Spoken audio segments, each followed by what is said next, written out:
Hi everyone, thought I'd do a little video because I'm just feeling a certain way right now.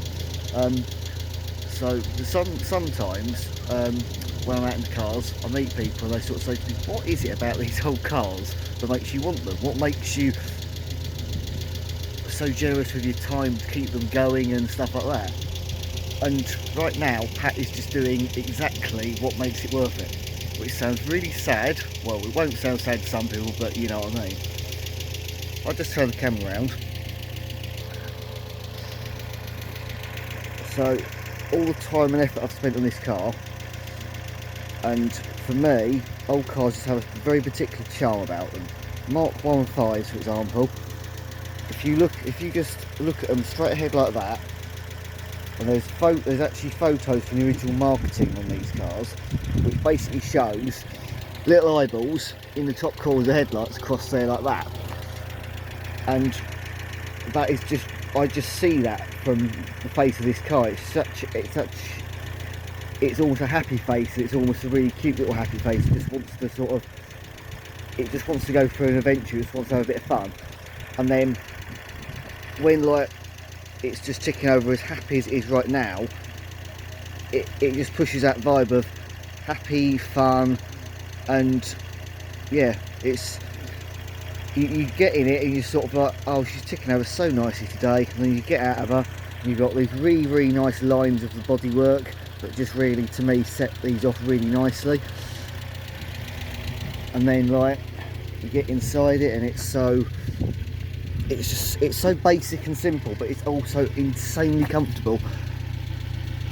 But the thing I love most about these is that like it's the sheer size of them.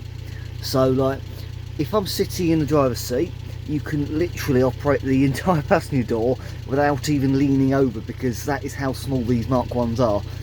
And I absolutely adore dashboards on these sort of 60s, 70s Renaults, because I don't even know what it is. It's just something about the way they curve at either end. It's a bizarre one, but yeah, it is just so quirky, chic, and I can't really put into words why I love Renault 5s, but I saw one of these 15 years ago on Auto Trader, and yeah, I've been hooked to them ever since. Don't get me wrong, there's plenty of days where you just think, Christ's sake, car, stop being a pain in the backside. But actually, times like this, right here, right now, Friday night, went out and got picked up a trailer. This drove all the way to, it's basically about 80 miles Friday night, and put the old towing mirror on it so you can see where the hell you're going, see what the trailer's doing behind you. And it honestly, all you can see it's only got a little 1 litre 4-speed in it. It towed that trailer blooming well. You wouldn't have even noticed it was on there. It's just insane. They're just so, they just a completely do anything car, and it's no surprise actually when these were launched, and as time went on, they became the car that anyone could have for any purpose. And quite frankly, I think they're still doing it now, because like, yeah, I'm definitely Richard Hammond when it comes to with 911s, but I'm the Renault 5 version of it.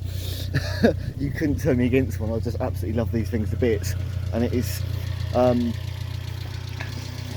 suppose it's quite a privilege in some ways that I've over the 10 years that I've owned the Mark II, I've managed to find this one, and I've now ended up basically living my absolute Renault 5 dream of, I've got a Mark I and a Mark II. They're both really early cars, because that was what I really loved when I was researching them for 8 odd years. I literally, from the age of 11, I was literally looking on Google every day, looking for someone giving one away or giving them really cheap that I could just play around with and stuff like that. And I'd sit there quite happily, if say a bit of spare time or something, I'd sit down on the computer and I'd just literally be reading every single thing I could find about Renault 5s.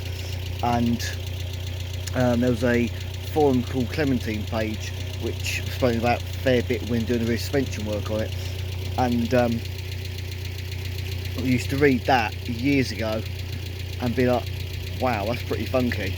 And he was actually where I learned what the rear suspension could actually do, because it was sort of, he was showing what his had gone like. And then when I found one that was in Sussex, I think that was about 2014, because my mate Paul sent me a video, because he actually went where it was, because it was actually someone he knew that had the car, and he said to me, "You're not going to like this." And quite honestly, I did actually cry. It was like, how could you leave one out like and let it get that bad? Because he opened the passenger door, just the apron just swung off, and it was like, that's rotten as a pear.